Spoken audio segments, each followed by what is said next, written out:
Question from non-Muslim brother on the slip is Christopher Lobo asks, how can you prove that 9/11 was an inside job?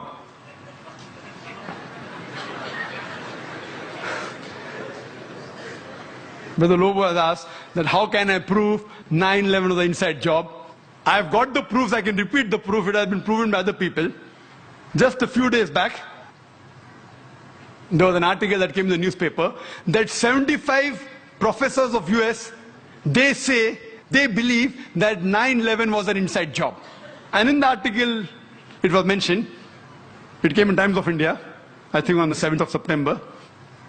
It says that 75 professors and scientists belonging to different universities from different parts of US, they believe that 9/11 was inside job. And they say that there were some politicians in White House who have engineered the destruction of the Twin Towers. And they say the main reason was so that they could attack and they could have control of the oil-rich countries. Open secret, I told you. One of the professors by the name of Steve Jones, he says that we do not believe that 19 hijackers and a few men in the cave in Afghanistan could have done such a professional job alone. They could not have done it. We don't believe. And by God, we are going to come to the truth and we are going to expose. We don't believe in the theory of the government. They don't believe in the theory of the government. And he further goes on to say that we as being professors and scientists, we know that the steel beam of the Twin Towers, they couldn't have melted at the temperature at which the jet fuel was there. And there were systematic bomb explosions which caused this to come down. Otherwise it cannot come down. There are many tapes. There are many books written against it. I happened to watch many of them. I even happened to watch the video recording of this Professor Steve Jones. And yesterday's paper, we get another news. 3 days later, Professor Steve Jones sent on a paid leave. Imagine, paid leave. There are many tapes. If you happen to watch one of the tapes by the name of Loose Change, 9/11, it was done by a young American of 21 years old. He makes a 1-hour documentary. There are many are there. This 9/11 documentary, it has collected clips from the various of CNN, of Fox Channel, all the news clipping, he took interviews, etc., and made a 1-hour documentary. And then he says that people who saw the airplane, they said it cannot be a passenger carrier. It looked like a military plane. It didn't have any windows. And when he shows the shooting, when it comes close to the tower, there's another firing done from the wings, which hits the Twin Tower before the plane. Then further he goes on to prove, he says that he had statements of the management, the construction company, which had constructed the Twin Towers. They said, it's impossible. The Twin Tower were made to withstand storm, to withstand tornado. This plane cannot knock it down. And it cannot come down because the fuel burns at 1000 degrees temperature. This, even for 2000 degrees temperature, for hours, nothing will happen to it. 10 days later, he changes the statement and said, no, it's possible. Jet fuel can cause damage to the beams. Another professor who gave the statement, he didn't withdraw his statement back, so he was sacked. Furthermore, what they did, that in the documentary they show that when the Twin Towers came down, like how you willfully get down any building. And he gave statistics that many buildings in New York, tall skyscrapers, 40 floors, 60 floors, they caught fire for many hours, but none of them came down. It is the first building in the history of USA. It has come down that way. And he showed photographs that when building is deliberately brought down, how do they get down by the explosion? The same way it came down. There was systematic bomb blast. And people who went to rescue, whether it be the firemen, they were interviewed, they said that we were thinking that someone up was pressing the bomb button. And the bombs were going out, boom, boom, boom. So how the Twin Towers come down? They have given proof. Furthermore, they say that all the proofs given by the government, they analyze. They said 19 hijackers, some of them, they were trained as flying off the plane. They went to the university and they interviewed the professors. Do you think that this person can do such an act? Impossible.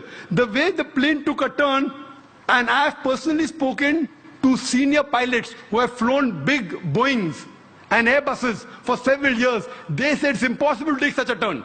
And imagine just a new person of few hundred of us takes a turn. What the experts say, it has to be a military plane. Furthermore, information given by the government, phone calls were there. Phone calls said that they said the passengers in the plane, they claimed that they were hijacked. One of the phone calls was by a flight attendant. She says that buildings, water, my God, my God. She's been flying for 12 years. Hasn't seen buildings in New York.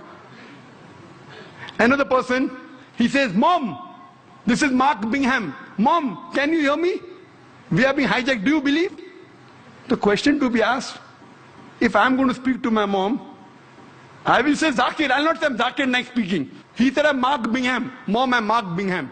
If Mark has to speak to the mom, he will say I'm Mark. He will not say Mark Bingham. He gives systematic proofs. Do you speak to your mother telling your surname? So all the proofs, all the phones were taped down, and then he did a survey that can the mobile phone work at 32,000 feet. When a survey was done at 4,000 feet, the chances of mobile working is 0.4%. At 8,000 feet, it is 0.1%. And 32,000 feet, it is 0.006%. 0.006. There's no chance. And the documentary says that today, USA is spending millions of dollars to reach mobile at that height. In 2001, they did it. Then there are many documentaries. Then the documentary says that there are black boxes. Every plane has got 2 black boxes. And the black boxes can withstand a temperature of 3,000 degrees centigrade for several hours. And in just 1,000 or 2,000 degrees, all the black boxes have been destroyed. He goes on systematically. And immediately, after a couple of weeks, Osama bin Laden, he gives an interview on the Ummah magazine. And he says that I am a Muslim, I will not lie. According to me, killing innocent women is prohibited, it is wrong. Killing innocent children is wrong. Killing any innocent human being is wrong, and Islam condemns it. Osama bin Laden giving an interview and saying that. A couple of days back, you get a video clipping from Al Jazeera. Osama bin Laden training 9/11. Because 75 professors say it's an inside job, now they manipulate, and after 5 years they're showing on the television. Why? So here we realize everything, it was inside job. And these 75 professors, they have promised, by God, we will come to the bottom of it. Regarding the second attack at Pentagon. At Pentagon, when the airplane crashed, there was no scraping on the grass. Nothing. Only a hole in the Pentagon. And the hole was only equal to the body of the plane. And we see a crater, and they showed on the television. But when the wings went, the wings weren't seen outside, neither were the window panes damaged of the Pentagon. If a plane body goes in and the wing stays out, either the wing will remain outside or the window pane will damage. The building was intact. So how could only in the circumference of a body of a plane, how can the wings go in as well as the tail? I mean, it's fabricated. The people who said that, the plane went just 40 feet above my head. Today science tells us that if Boeing is flying at 40 feet above your head, that car will fly away. An interview was taken of an ex-military person. He said it sounded like a missile. It had to be a missile. The missile would make that hole. And there was no debris. There was debris, only a little bit debris. There was no part of the plane found there. There was only a small engine of a fighter plane found there. Even in the other place, they only find a crater. Time doesn't permit me. The amount of ample of evidence given there, even a fool will know that this was an inside job. But it doesn't convince George Bush. And what they say, the reason is only to attack Afghanistan, Iraq, and then Iran. They have been predicting that Iran is going to be attacked. They want to have control of the oil-rich countries. So this terrorist attack is for what? One is injustice. Second is for money, is for power. And many politicians find that he's going to lose the vote, he creates a fear psychosis. Okay, you better elect me or the Muslims will get you and they elected. Same thing in Gujarat. A fear psychosis was created. If you don't elect us, the Muslims will kill you, and the government came back in power. So what we realized, that this was nothing but an inside job. And there are several tapes, several VCDs available, 9/11, loose change, then Fahrenheit, many. And if you see all this, it is a blatant, open secret that this attack on the Twin Towers was done by George Bush himself.